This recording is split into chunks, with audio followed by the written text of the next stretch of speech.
Born on May 17th of 1995 in Guatemala, Luz Maria del Rocio Lopez Morales was the youngest of 2 children. Shortly after she was born, Luz nearly lost her life due to medical complications, but she survived following a complex surgical procedure that was performed on July 1st.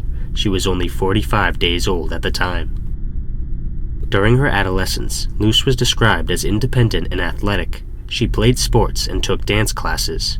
At 17 years old, she graduated and began pursuing a degree in law and criminology at Mariano Galvez University. By all accounts, Luz was intelligent and very driven, and she was well on her way to starting a successful life. In August of 2017, Luz accompanied her mother to a car dealership in Coban, hoping to purchase a motorcycle for her brother's 25th birthday. They met with a 20-year-old salesman named Jorge Rafael Zea Mejia. Not much is known for certain about Jorge. In fact, the only information we really have about his background is that he was born in 1997 and his family was well below the poverty line.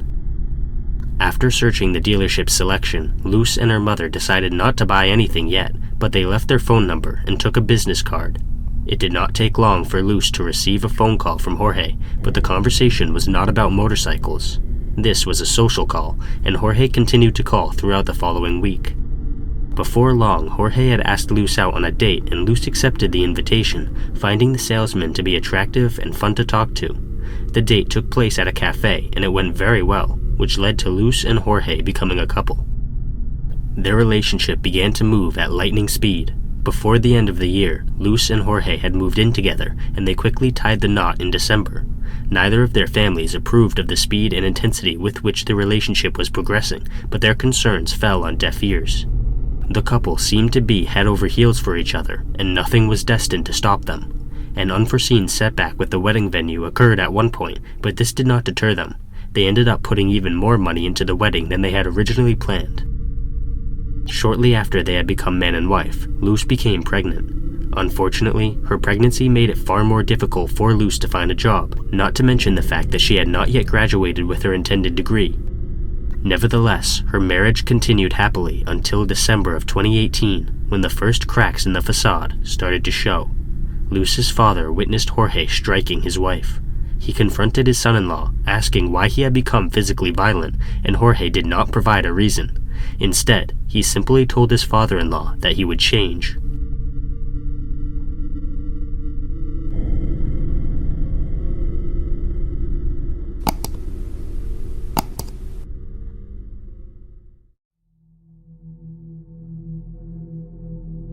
In March of 2019, the couple's daughter was born, and they were thrilled with the development, but not everything was as happy as it seemed on the surface. Around this time, Jorge got fired from the dealership, and he did not seem to be interested in finding a new job. Jorge's lack of employment, paired with Luz's own difficulty finding a job, resulted in major financial issues. Luz was eventually persuaded to move in with Jorge's family. This decision would not turn out to be a good one. A year and a half later, Luz's mother decided to visit her daughter at the Mejia family home, and she was appalled at the conditions her daughter was living under. Luz was malnourished, only receiving 1 plate of food per day. Jorge's parents did not consider feeding their daughter-in-law to be a high priority. Jorge's younger brother, Pablo Zea, hated Luz and would frequently humiliate and beat her for infractions such as her baby crying too loudly or the toys making too much of a mess.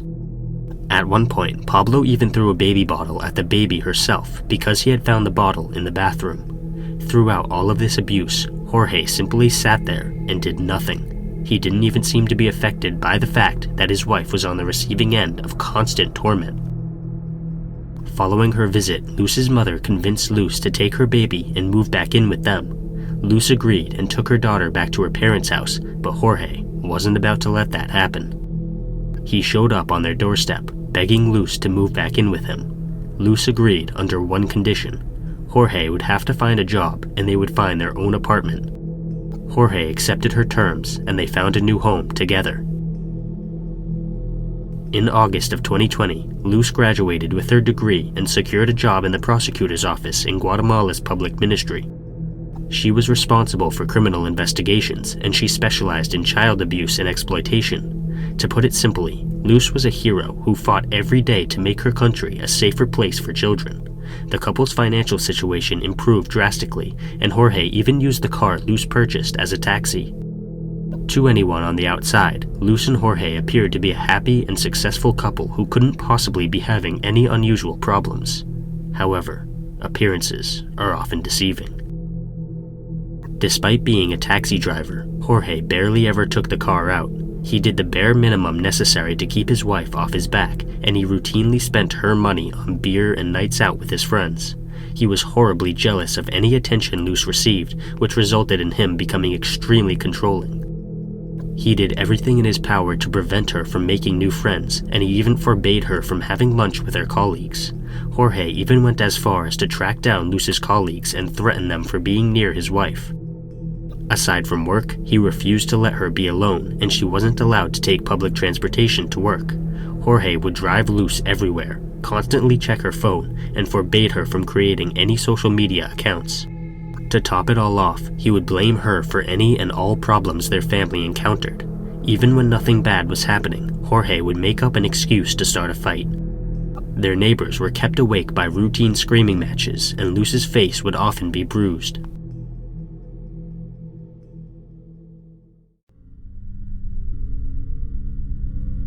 Sometime during 2020, Luz attempted to report her husband's vicious abuse, but the prosecutor's office simply told her that she needed to give the report to the correct office. After this, they did nothing whatsoever to help her. Luz also attempted to leave Jorge on several occasions. These attempts consisted of Luz taking her daughter and moving back in with her parents, after which Jorge would show up and beg Luz to give him another chance. Just like most abusive relationships, Luz would give in every time. No matter how passionately her parents argued against it, she would always forgive Jorge and move back in with him. On December 9th of 2020, Luz once again moved back in with her parents after yet another round of emotional and physical violence.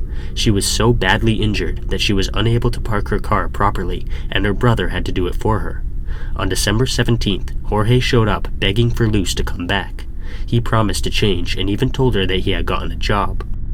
Just like every other time, Luz believed him, and his promises turned out to be empty. By the end of that year, Jorge was still unemployed, and the couple was running out of money due to Jorge's spending habits. On January 18th of 2021, Luz called her mother to say that the money situation was so bad that she couldn't even afford a bottle of milk for her daughter. They agreed to meet up the next day so that Luz's mother could give her some milk and a boatload of money to cover her other expenses. However, January 19th came and went without Luz turning up. Her mother sent several text messages but never received any response. Luz also never picked up when her mother called. At 10 p.m. that night, Luz's mother finally received a text from her daughter's phone, but she suspected it had not been written by Luz. Although the content of the message is unknown, Luz's brother also received a message that he said included heart emojis, which tipped him off to the fact that Luz wasn't actually the one sending them. According to her brother, Luz never used emojis.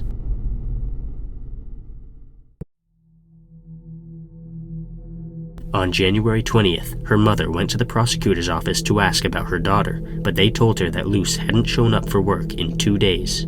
Nobody at the office had been able to contact her either. While Luz's mother was still at the office, Jorge also showed up to look for his wife. He claimed that she had left after a fight and wasn't returning his calls. He assumed she had gone to live with her parents. Luz's mother saw right through Jorge's story, and her next stop after the prosecutor's office was the police station. The police sent out a nationwide alert for Luz, and an investigation into her disappearance began. The only enemies Luz had were Jorge and his family, and Jorge was the last person to see her alive, so the authorities immediately brought him in for questioning. Jorge denied any involvement in his wife's disappearance and claimed that it couldn't possibly have been him since he was helping in the search effort. As the questioning continued, so did the search. Investigators found security camera footage showing Luz exiting the car at 3:34 p.m. on January 19th to run an errand at work. Then she left the office at 4:15 p.m. The car drove to a spot near their home, and Jorge got out, motioned for Luz to get into the driver's seat, and then walked into the apartment with their daughter. The only other CCTV footage was from January 20th, and it showed the car driving in the direction of the prosecutor's office, but the windows were so tinted that nobody could make out who was in the vehicle. When the police questioned their neighbors, they reported all the screaming they had heard, but there had been something even more disturbing in the days leading up to Luz's disappearance. Her neighbors had heard Jorge threaten to murder Luz if she ever tried to leave him again, and he told her that he would hide her body so that no one would ever find it. The authorities began scouring nearby forests, mountains, drainage ditches, and slopes for any sign of a body. On January 22nd, municipal workers were sent to Simeon Cañas Avenue in order to clean out a sewer drain after multiple complaints had been filed. The workers removed the grate and saw a black object inside the drain. It was wrapped in plastic and tied up with a rope. They inspected it a little more, and to their horror, it turned out to be a charred human corpse. The body was confiscated by law enforcement, who performed an autopsy, which determined that the body had belonged to a young woman. The spot where the body had been located was on the same street as the prosecutor's office, so the police strongly suspected that these were Luz's remains. Her parents came to the police station and provided a positive identification. The autopsy showed that Luz had sustained 3rd and 5th degree burns to 80% of her body, not to mention having endured a brutal physical beating. She had numerous fractures, internal hemorrhages, and dried blood in her nose and mouth. The cause of death had ultimately been strangulation, as there were marks all around her neck. Luz's family told the police about Jorge's history of abuse, and he remained their obvious #1 suspect. They searched the apartment and immediately noticed how filthy and disorganized it was. Investigators found nasal fluids and bloodstains belonging to Luz on and near the patio, as well as chunks of charred flesh. Drag marks led from the chunks of flesh to a plastic container of gasoline, whose contents were mostly missing. There were traces of blood in the trunk of the couple's car, and the plastic around the corpse matched the plastic that had been wrapped around a mattress Jorge had recently purchased. The type of rope used to tie up the body was also found in the house. On January 23rd, Jorge was placed under arrest for the murder of his wife. Click the join button to become a member today. Channel members receive exclusive content as well as early access to all my content.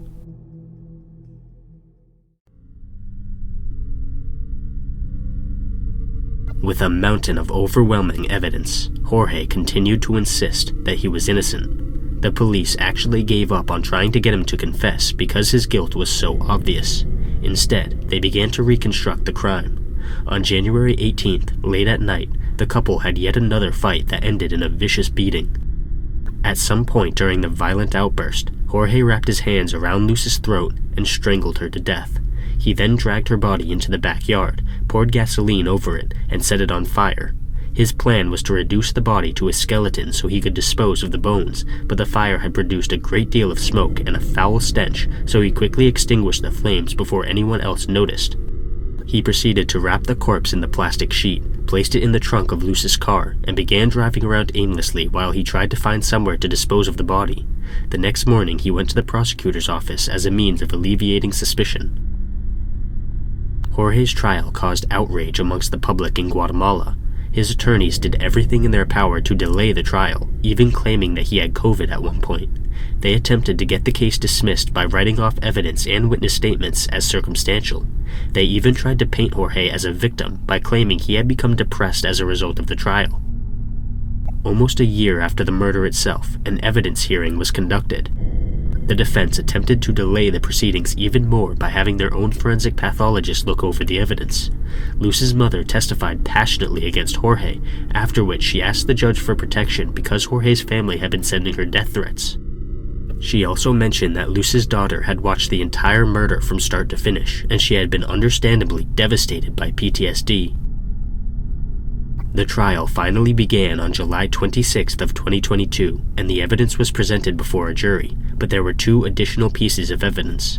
First, there were cell phone records from both Luz and Jorge's phones.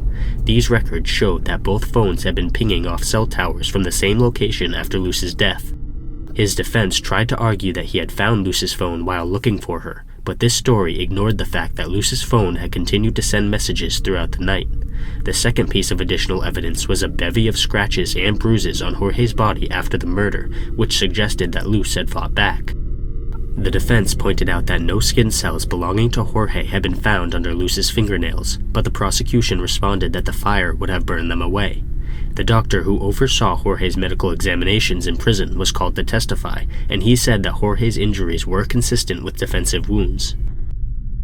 Throughout the trial, the defense accused the judges of being biased and folding to public opinion, and they also demanded that all the evidence be thrown out so that Jorge could be released to raise his daughter. On October 11th of 2022, Jorge was found guilty and sentenced to 50 years in prison without the possibility of parole. Furthermore, they ordered that Luz's family be paid compensation, a memorial plaque be erected at the drainage sewer where her body had been found, and her daughter be given a scholarship by the Ministry of Education once she grew up. On November 4th, Jorge appealed his conviction, but his attorneys resigned from the case and his sentence was upheld. The story of Luz and Jorge is equal parts tragic, sickening, and infuriating. Nobody should ever have to suffer the way Luz suffered, and Jorge is truly one of the worst people human society can possibly produce. Luz's daughter, Elise, was 3 years old at the time of the murder. She is now being raised by Luz's parents and brother, who have decided to dedicate their lives to the little girl who lost her mother at the hands of her father.